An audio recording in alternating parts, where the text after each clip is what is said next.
perspective, what does Travis Kelce bring to the Chiefs beyond what he does on game day?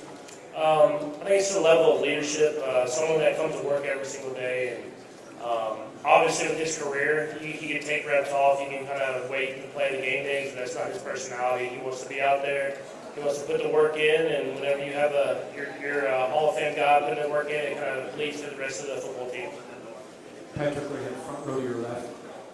From the Hunts to Andy, Spags, players, everyone talks about the Chiefs and all that you accomplished, rightfully so, but maybe not enough talk about it's a pretty selfless group of people. It's more about the team than anything else. Could you talk about that side of your franchise? Yeah, 100%. I mean, I know how blessed I am to be in the organization, on the football team that I'm on from day one, and it's a culture that's been set by Coach Reed, and throughout the whole organization, it's about winning. It doesn't matter how it's done. It's about coming to work every single day, leaving it all on the football field and winning football games. And I think that's what's kind of made us so successful these last few years, and hopefully we can carry on that tradition.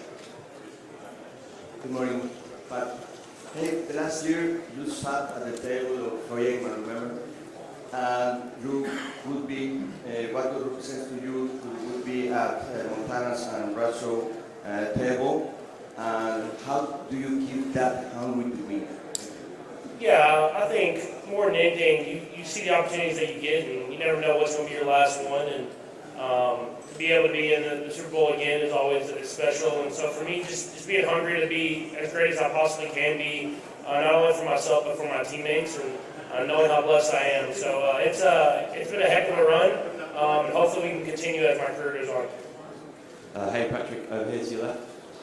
I don't know if you saw the clip yesterday, but President Trump described you as a pretty good winner. I just wondered what you thought about that and how it's going to feel to play for him on Sunday. Yeah, I mean, it's always cool to be able to play in front of a sitting president, someone that did the top position in our country. And so I didn't see that clip, but obviously it's cool to hear that he's seen me play football and respects the game that I play. Hi, Patrick. First off, congratulations on a great season. I've been set on a mission by an elementary school teacher by the name of Mary Crippen. She's incorporated her entire curriculum in the NFL football this year and done a great job. The NFL community has showed a lot of love in it.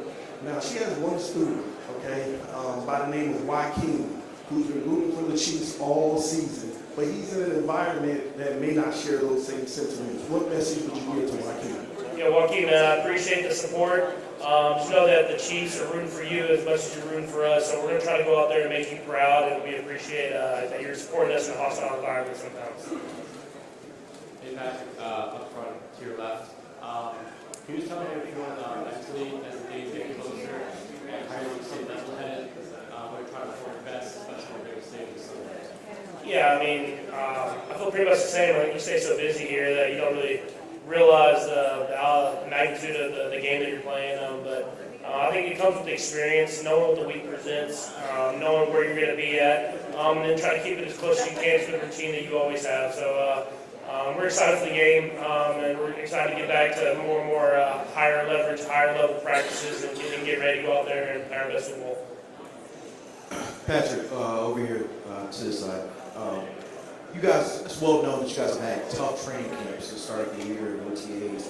How have you guys been able to maintain maybe that discipline, that hard work, even as you won? It starts with Coach Reed and the culture that he's built. But I think through this entire team, you have a lot of guys that love the process of starting from the bottom and having to build your way back up there. And we understand what it takes to get to the Super Bowl, and we know it's not easy. And so instead of just trying to go out there and go through the motions, guys know that they have to put this work in to get to this position. And so, like I said, it starts with Coach Reed, the culture that he's built. But I think that the team has a lot of guys that want to do what it takes to win. Patrick, as a Texas Tech alum, I get this question a lot, but could you explain to everyone what is a Texas Tech tortilla? Yeah, it's tradition. I think that's the biggest thing is when you're on that football field and you get the tortillas thrown out the kickoffs or kind of throughout the football game or after big plays, it kind of just shows that the fans are into it. It shows the love that the Red Raiders have for their teams. And so Tortilla is obviously funny and something that people think is cool to see, but I think more than anything, it just shows the love of the fans. Have you ever tried one? I have not tried one, not off the field for sure. Patrick, to your right over here, is there a game maybe that you replay in your mind more often than other games, whether it's a loss or a victory, that maybe a game that keeps you up at night? The Super Bowl versus Tampa, it's pretty easy. All right, Patrick. Here. At this stage of your career, how do you define success and how do you measure your progression? Is it a matter of wins and Super Bowls? Not necessarily. I think what I've always said in my career is that for me, success is leaving everything you have on the football field every time you have the opportunity to. That's practice, that's games, OTAs, whatever it is. And I don't have regrets at the end of my career. And if I can go out there and feel like I progress and I know that I put everything I have into a football game, that'll be a successful career to me. Hey Patrick, NFL honors tomorrow night. Looks like Jaden Daniels is going to win Rookie of the Year. Just curious what you thought of Jaden's play this year and kind of the offense Cliff designed for him. Yeah, I mean, extremely talented, but I think from watching the tape, especially watching the games he played against the Eagles this year, it was cool to even see his progression throughout the season for the games that he played. You can tell he got better and better, and that's what you want to do in the NFL is you can be talented, you can make all the throws, but can you progress and can you learn what defenses are doing to account for you and get better from that? And it seems like he did that all year long, and it's going to be just the start of a great career. So extremely talented, great football player, and deserves all the honors that he'll get. Patrick, here. Here. Last year with Miami, Big Fangio used to blitz a lot against you. He was not very successful. Do you expect the same aggressivity on Sunday? I mean, every time I've played Coach Fangio, there's been different change-ups and different things he's thrown at us, and I think that's what makes him so great is he's not going to just do exactly what you saw the last time. And so I'm sure there'll be blitzes in the game. I'm sure there'll be times they play coverage. It's going to be a chess match, and you want to go up against the best, and he's one of the best defensive coordinators in the NFL, and it'll be a great challenge for us as an offense and as a football team. You're right, hey, Pat. To some degree, is fourth down maybe your favorite down? When I look at the stats, it's maybe your best down statistically. What kind of goes into performing so well? Just knowing that it's kind of like that winner go home mentality you have in the playoffs. You have to go out there and execute at the highest level and the highest leverage positions. And I think Coach Reed has prepared us for those moments in training camp and throughout the season. He puts us in situations where we have to make those big plays. And so I think the preparation prepares you to go out there and execute at those high leverage moments like fourth down. So you've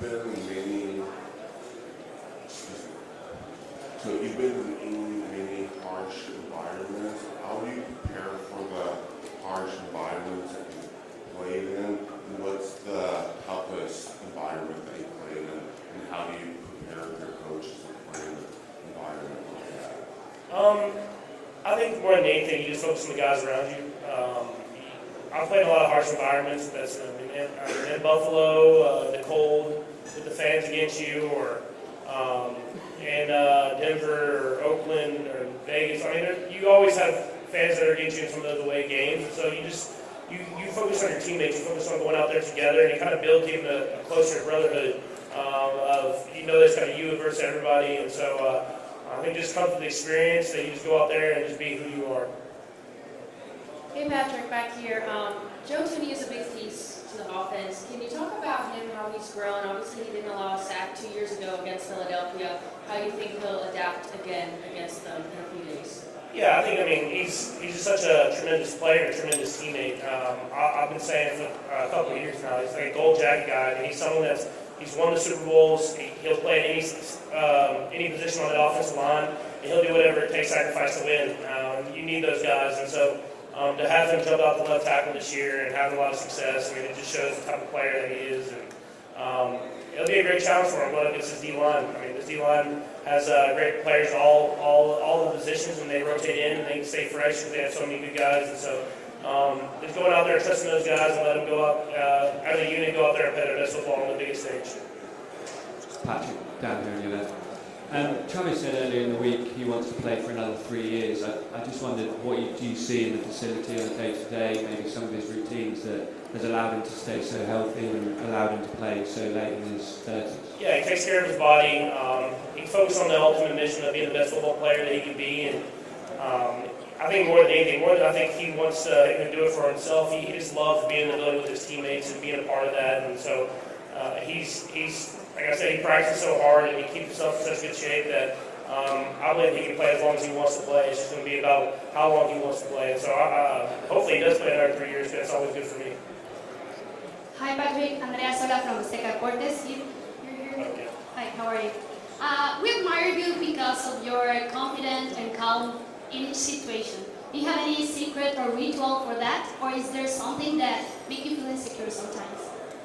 On the football field, no. I mean, I'm so focused on just the process of making the best play possible for the team. And you don't worry about the moment or where you're at in the environment or anything like that. You just go out there and just go about your process step by step through your checklist and then make the play happen. And so none of the football field, I think, makes you insecure. I probably couldn't think of anything in real life. I feel like I'm pretty confident in who I am. And I know there's a couple things here and there that people might make fun of, but I'm confident in myself. Hi, Patrick. How would you describe the evolution of the development of your game from the 2019 season, the first Super Bowl, to now? I think just more experience, more of knowing what the defense is trying to do to stop us and get the football out of my hand. And I was always looking for the big play, and that had a lot of success. It was a lot of fun to watch, but I feel like now I can kind of focus on the successful play. And you want to still have those big plays and have those big touchdowns, but whenever it's not there, get into the check down or the guy underneath and let them make plays for us. And so I think that's been my biggest progression throughout my entire career. We'll do a couple more, guys. Go ahead.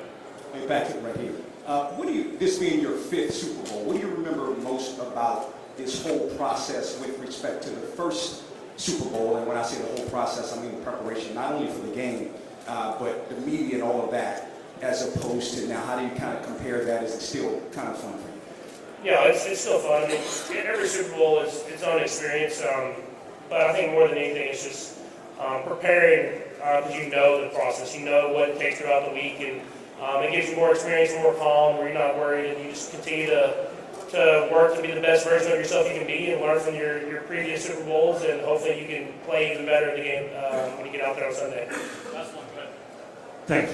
Hi, Patrick. I've covered the NFL for over 40 years, and I've seen a lot of great quarterbacks throughout. But one of the guys that stands out to me is Joe Montana. He won Super Bowls with the 49ers, and he nearly got one done with the Chiefs. What are your thoughts about Joe Montana, and have you been able to learn anything throughout the years watching this guy play? Because he's certainly in the Hall of Fame. Yeah, no, a legend of the game. I mean, I think what made Joe such a tremendous player was how calm he was in these big moments and how he could continue to elevate his teammates. And so I think that's what I've learned more than anything is just whenever you're in the face of adversity, don't show it. Go out there and just be who you are. Be cool, be confident, and I think that leads through the rest of the football team. And so that's what I think I've learned most from Joe Montana. Thanks, Patrick.